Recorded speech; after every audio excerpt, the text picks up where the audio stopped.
warahmatullahi wabarakatuh. Selamat jumpa lagi di Gaspol Ekopis di Dapur Aisyah, dan pada kesempatan ini saya kehadiran bintang tamu yang menurut saya ini luar biasa karena seorang anak muda yang siap untuk bersaing di kontestasi pemilihan legislatif Kabupaten Kero Dapil 2.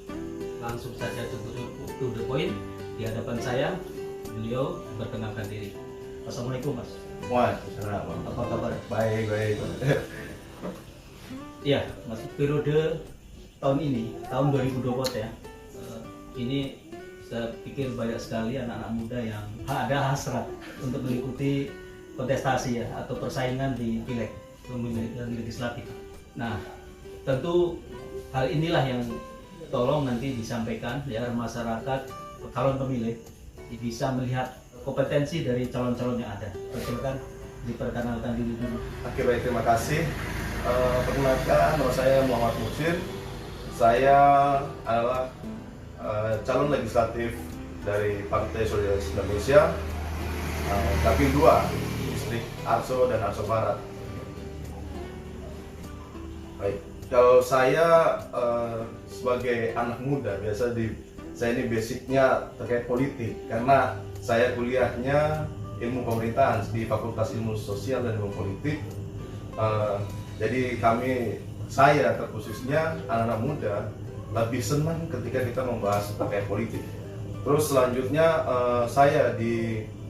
setelah S1 itu saya lanjut di bidang pendidikan lagi di Magister Kebijakan Publik. Jadi linear nih. Kalau kenapa saya mau maju dari calon legislatif, itu basic dari latar belakang saya. Saya sudah mempunyai dasar, dan ketika dasar saya sudah kuat, saya memberanikan diri untuk maju sebagai calon legislatif. Tadi saya panggilnya bro ya, karena di PSI biasanya panggilnya bro gitu. Kami di Partai Solidaritas Indonesia, terkhususnya anak-anak muda, kenapa tadi dibilang sekarang ini banyak ini anak-anak muda di Kabupaten Kerom yang maju dalam kontestan pemilihan legislatif. Kenapa? Ya, untuk saat ini saya mungkin dengan teman-teman di caleg menyadari bahwa kami generasi muda selama ini kurang diperhatikan seperti itu, terkait banyak janji-janji yang kami diberikan tapi tidak ada realisasinya, dan implementasinya juga tidak ada. Itu yang menyadarkan bahwa kami hanya bahwa ini anak muda ini cuma bisa dimanfaatkan gitu. Ketika kami anak muda mulai bergerak, nah itu semua para generasi tua pun kaget, kamu anak-anak kemarin atau apa? Itu yang kami bikin tambah membara itu, karena itu anak muda kemarin, kamu anak kemarin bikin apa gitu, maksudnya tahu apa? Kami buktikan bahwa kami juga punya pengetahuan, kami juga bisa mengabdi pada negeri ini di bidang dari legislatif gitu. Ya, ini tadi perkenalan dari Bro Muhsin. Ya, bro. Sekarang baru saya ingat, saya kecil Bro Muhsin. Secara umum gambaran seperti itu. Ya. Tapi di sini ada pertanyaan titipan dari calon pemilih ini. Ya. Tentu keinginan masuk di dunia politik itu selain hasrat ya, pasti ada yang mendorong. Benar. Nah, motivasi yang paling kuat itu di mananya? Motivasi paling kuat yaitu terkhusus saya gitu, berbicara tentang kenapa mau maju DPR, bahwa gitu. Jadi kami, apalagi saya basicnya politik, mungkin ya kamu terlalu polos lah atau apa, karena kalau kami berbicara tentang politik di akademis itu berbicara tentang kebaikan. Kalau orang-orang Yunani mereka bilang Aristoteles dan Plato, mereka bilang endaimonia, atau bahasa Inggrisnya the good life, untuk kehidupan yang baik. Tapi selama ini politik itu lebih dicondongkan dengan praktik yang kurang baik seperti itu. Jadi kenapa seperti itu? Ya itu yang mendorong saya bahwa saya membuktikan ada stigma negatif lah. Iya, stigma, ya benar, stigma negatif. Jadi saya membuktikan bahwa politik itu tidak seperti itu gitu. Bahwa tadi dibilang terkait kehidupan yang baik, di kehidupan yang baik itu mempunyai sebuah kekuasaan gitu. Kekuasaannya untuk apa? Yaitu untuk yang baik-baik itu. Ketika kita mempunyai kekuasaan, terkhusus saya di legislatif, di situ saya mempunyai power. Apa yang saya membuat? Yaitu untuk anak-anak muda, untuk masyarakat gitu. Jadi ketika orang yang tidak mempunyai power mau ingin melakukan apapun, dia tidak akan bisa melakukannya. Dia hanya bicara omong kosong seperti kayak gitu. Ketika dia mempunyai kekuatan atau power, kekuasaan, apa yang dia inginkan bisa tercapai. Ya, seperti itu. Luar biasa. Hari ini saya mendapati anak muda Bro Muhsin ini punya kerangka yang luar biasa dalam otaknya bagaimana membangun sistem politik. Jadi Bro Muhsin, kalau saya ambil kesimpulan dari yang beliau sampaikan tadi, jadi karena ada stigma negatif tentang politik selama ini sehingga beliau harus berani untuk ikut di dalam kancah perpolitikan. Benar. Ya, tentu Bro Muhsin ya. Setiap calon legislatif pasti punya target, ya kan? Gitu. Jadi kalau melihat besarnya kerangka Kabupaten Kerom ini kan besar ya, luas, wilayah juga luas begitu ya. Itu target di komisi apa yang akan menjadi bidikan gitu? Target saya yaitu berada di komisi C. Karena di Kabupaten Kerom ini ada 3 komisi, komisi A, B, C. Komisi A itu membidangi tentang kegiatan pemerintahan, ya, dan hukum, dan yang B membidangi ekonomi, keuangan dan sebagainya. Terkhususnya komisi C, yaitu dia membidangi sosial, kesehatan, peningkatan SDM dan infrastruktur. Ini merupakan hal-hal dasar dalam suatu pembangunan di suatu kabupaten. Ya, itu yang saya inginkan di komisi C. Oke. Kalau dari target ya, targetnya adalah di komisi C. Saya akan membuat pertanyaan. Kenapa komisi C ini menjadi target? Apakah melihat selama ini ada kekurangan-kekurangan yang ada dari pelayan pemerintah yang ada, atau situasinya seperti apa sehingga Bro Muhsin ini targetnya di komisi C? Terkait tadi bilang pelayanannya seperti apa, kalau menurut pandangan politik saya itu cukup gitu.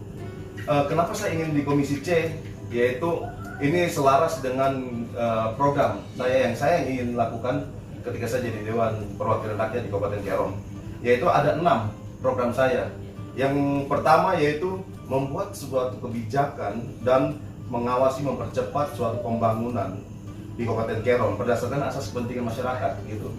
Kenapa demikian? Karena ini sebuah langkah yang penting untuk memastikan bahwa pembangunan yang berkelanjutan dengan sesuai dengan kebutuhan masyarakat seperti itu.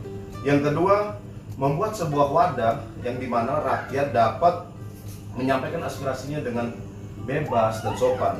Kenapa? Inisiatif yang demokratif ini memberikan suara kepada masyarakat gitu.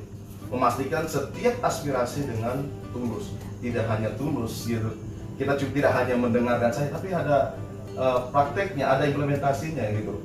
Selanjutnya yang ketiga, saya akan membuat sebuah produk kebijakan yang solutif, yang tadi kelanjutan dari yang kedua tadi, solutif ya bagi rakyat berdasarkan masalah yang sedang terjadi ya.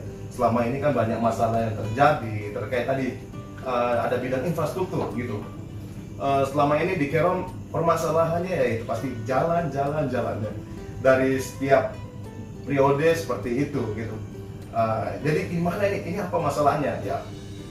Kita akan mencari solusinya ketika kami di DPR, kita akan meramu sebuah kebijakan untuk mempercepat seperti itu.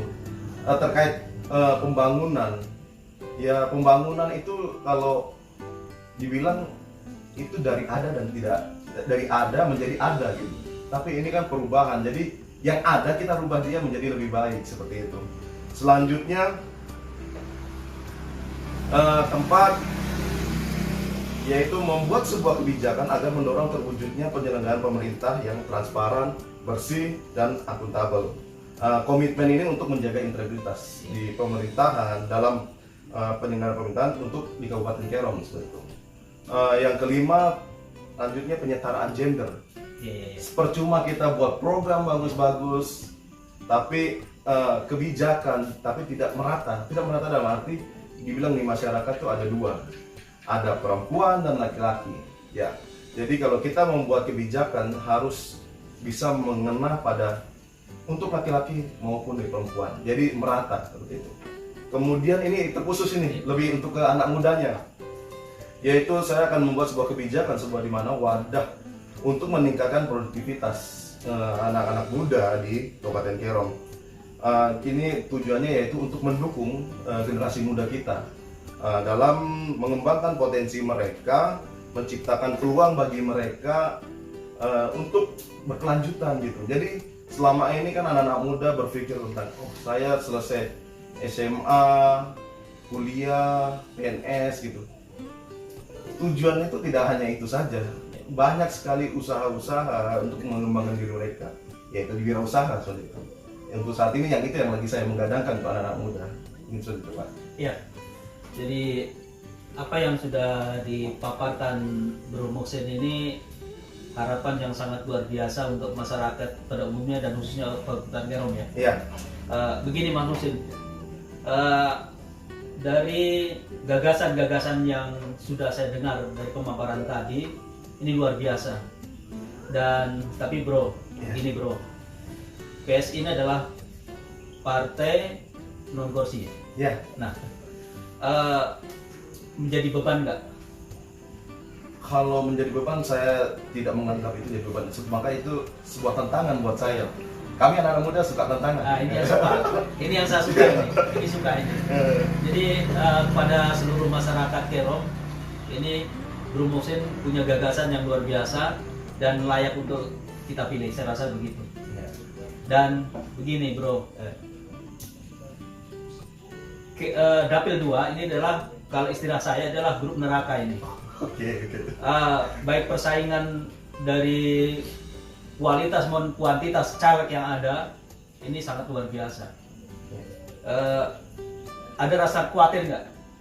Kalau merasa khawatir tidak ada. Ketika kita berpikir bahwa kami tidak bisa menang, lebih baik tidak usah maju di DPR. Kenapa saya bilang gitu? Karena saya yakin bahwa saya bisa maju di 2024 menjadi Dewan Perwakilan Rakyat Kabupaten Kerom. Jadi targetnya harus menang. Menang, karena di PSI bilang ada slogannya menang, pasti menang. Apalagi sekarang Bro Kaisang ya. Ya benar. Jadi kredibilitasnya lebih Iya. meningkat gitu di seluruh Indonesia. Iya. Oke, ini yang terakhir. Ini sesuatu yang selalu menjadi momok. Iya. Pilkada, pemilu dan seterusnya berkaitan dengan urusan demokrasi di Indonesia itu belum bisa dikatakan clean, bersih, belum. Oke. Selalu ada embel-embel money politik. Bro, bagaimana melihat dengan adanya money politik ini? Terkait money politik ini sesuatu hal yang saya juga kurang sepakati. Iya. Tapi ini sudah jadi kebiasaan mau bilang di Indonesia, di kabupaten ini juga seperti itu, karena ketika kita bicara politik yang tadi saya sampaikan bahwa untuk kehidupan yang baik, tapi ya itu para aktor-aktornya ini dia menunggangi politik ini untuk mencari kekuasaan dengan cara yang tidak benar, yaitu dengan money politik seperti itu. Menurut saya hal-hal seperti ini harus diedukasikan kepada masyarakat bahwa ketika sebuah atau seseorang yang ingin memperoleh kekuasaan, terkhususnya di DPR maupun di bupati dan wakil bupati, dia mengeluarkan uang, berarti dia akan mencari penggantinya di kemudian hari. Jadi tahun dia sebelum naik ya mungkin 1 miliar, ketika dia sudah naik ya mungkin bisa 2 miliar bahkan lebih gitu. Jadi dia akan mencari bagaimana untuk pengembalian. Jadi masyarakat juga harus cerdas. Kenapa? Hal-hal seperti ini sudah sangat lumrah. Jadi masyarakat juga harus cerdas. Jangan mau harga diri kalian dijual dengan 100.000 untuk 5 tahun gitu. Itu sangat murah sekali kalian, harga diri kalian gitu. Maksudnya anak-anak muda terkhusus masyarakat kalau bisa mulai cerdas gitu. Hindari yang namanya money politik.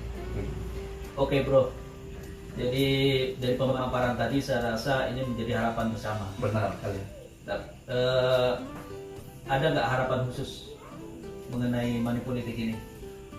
Harapan khusus yaitu terkait untuk para caleg gitu. Caleg diharapkan mari kita bersaing dengan adil gitu. Kalau Anda menggunakan uang untuk memperoleh kekuasaan, itu Anda memang akan jaya di dunia ini, namun tidak untuk di akhirat. Mungkin seperti itu. Harapan saya untuk masyarakat, mari kita sama-sama kita sadar politik bahwa money politik itu tidak baik. Jangan mau harga diri kita digade dengan uang 100.000 maupun 200.000, karena harga diri kita lebih mahal daripada uang. Oke. Luar biasa. Demikian tadi para pemirsa Perbuatan Tinggi di Mana. Saya sudah menghadirkan sosok anak muda, yaitu Bro Musim dari Partai Solidaritas Indonesia. Ya. Silakan kasih closing statement. Baik, kita berbicara tentang anak muda, yaitu anak muda membawa perubahan. Kenapa membawa perubahan? Karena kalau tidak dari kita, mau siapa lagi itu? Kalau tidak sekarang, kapan lagi? Jadi marilah kita, anak muda ataupun masyarakat, bahkan para calon legislatif, marilah kita berpolitik yang sopan dan santuy. Jangan lupa dukung dan coblos Muhammad Muhsin dari Partai Solidaritas Indonesia nomor 2 Dapil 2 Distrik Arso dan Arso Barat. PSI menang, pasti menang. Oke, terima kasih. Kita akan berjumpa di episode mendatang. Sampai di sini dulu. Saya Sobihan. Wassalamualaikum warahmatullahi wabarakatuh. Waalaikumsalam.